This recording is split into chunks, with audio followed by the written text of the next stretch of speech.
शाहीन क्योंकि बॉल बहुत ज्यादा मुंह में करता है, इसको स्टेट बहुत ज्यादा स्कोर होता है। ये जितनी लेंथ बॉलिंग करेगा ना, एज ए बैट्समैन बता रहा हूँ, ये जितनी लेंथ बॉलिंग करेगा, मुझे पिक करना उसकी लेंथ इतना मुश्किल होता है हाइट वाले बॉलर की स्पेशली, तो उसको मुश्किल होता है। एक तो इसको इस चीज पे जरूर काम करना चाहिए।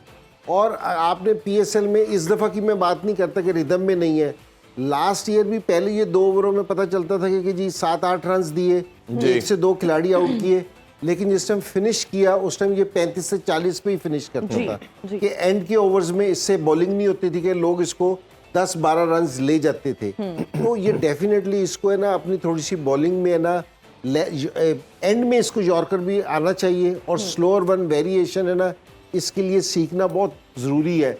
अब जितनी इसकी हाइट है, जितनी इसकी पेस है, अगर इसको वेरिएशन आ जाएगी ना तो ये बहुत डेंजरस बॉलर हो जाएगा। वरना ये कि इसको आप है ना, आज हम कह रहे हैं कि अच्छी बॉलिंग की है, कि स्पीड में था, रिदम में लग रहा था, फिर भी 40 रन दिए। अगर आपकी स्पीड भी है, आप रिदम में भी, आप सारी चीजें हैं, तो इस कैलिबर के बॉलर को 20 रन देने चाहिए थे। बिल्कुल ऐसे ही, बिल्कुल आप सही कह रहे ठीक है ना? तो ये थोड़ा सा इसको है ना, और इम्प्रूवमेंट की गुंजाइश है ना, आखिरी वक्त में भी होती थी। हमने वसीम अकरम को देखा था कि वसीम भाई जिस हम अपना आखिरी उस पर भी खेल रहे थे, तो कभी कभार जिस समय इमरान भाई आते थे ना कमेंट्री के लिए, तो वो उनको ग्राउंड में बुला लेते थे, ये वकार भी और वसीम भाई भी, कि जी वो कौन रख के ना उनसे बॉलिंग कराते कि जी आप हमारा रिदम देखें। तो ये जो इतने बड़े बॉलर्स हुए ना, तो इनमें सीखने का जज्बा है ना सारे टाइम भी था। बिल्कुल ऐसे तो जिस टाइम आपके पास सीखने का जज्बा होता है ना, तो फिर आप डे बाय डे ऊपर से ऊपर जाते इम्प्रूव हैं। करते हैं। बिल्कुल। इजहार, हम आपसे जानना चाहेंगे उस्मान खान की इनिंग्स को आप किस तरह से देखते हैं, जिस तरह से उन्होंने लाहौर कलंदर्स के बॉलर्स को खेला?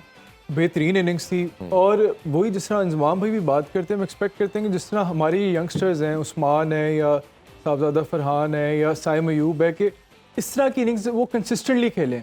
अगर वो कंसिस्टेंटली इस तरह की इनिंग्स खेलेंगे तो वो उनके अंदर ये कैपेसिटी डेवलप होगी कि वो पाकिस्तान के लिए भी, नेशनल साइड के लिए भी इस तरह की परफॉर्मेंस दे सकते हैं। मैं थोड़ा सा जो शाहीन के ऊपर डिबेट हो रही है उस पर मैं ज़रा इतना ये ऐड करना चाहूँगा कि 2007-8-9 की जो पाकिस्तान की T20 टीम थी, उस पर मोहम्मद आसिफ ओपनिंग बॉलिंग कराते थे, लेकिन वो कभी डेथ पे बॉलिंग नहीं कराते थे। लेकिन उमर गुल होते थे, वो ओपनिंग बॉलिंग नहीं कराते थे, लेकिन डेथ पे बॉलिंग करनी चाहिए। तो शायद कहीं ना कहीं पाकिस्तान टीम मैनेजमेंट को भी ये सोचना चाहिए कि शाहीन ओपनिंग बॉलिंग अच्छी कराते हैं, पावर प्ले के ओवर्स में अच्छी बॉलिंग कराते हैं, तो उनके मैक्सिमम ओवर्स वहाँ यूटिलाइज किए जाएं, और डेथ बॉलिंग के लिए हमें किसी और बॉलर को तैयार करना चाहिए। बिल्कुल आप सही कह रहे हैं।